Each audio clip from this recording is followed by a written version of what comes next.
In today's video, you will learn how to create a table of contents in Microsoft Word. A table of contents helps organize long documents and makes it easier for readers to jump directly to specific sections. To begin, place your cursor exactly where you want the table of contents to appear. This is usually near the beginning of the document, but the location is completely up to you and can be adjusted based on your layout.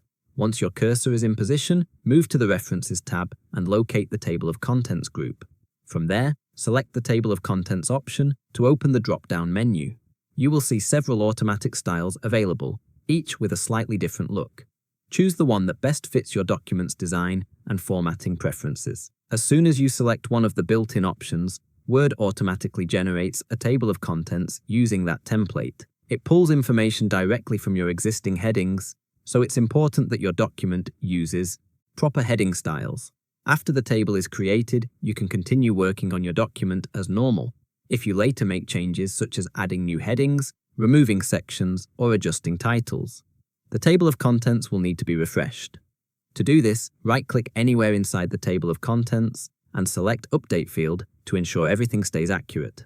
Next, let's look at how to create a custom table of contents.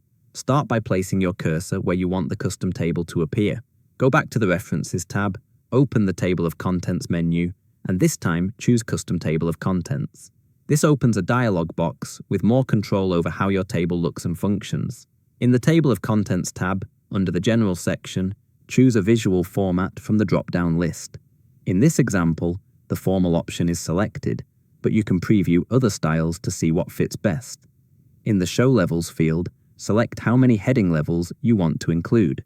Word will automatically include headings starting from heading 1 up to the level you choose. As you adjust these settings, Word displays live previews in both the print preview and web preview areas, so you can see the changes instantly. If you prefer a cleaner look without page numbers, simply clear the Show Page Numbers option before confirming your selection.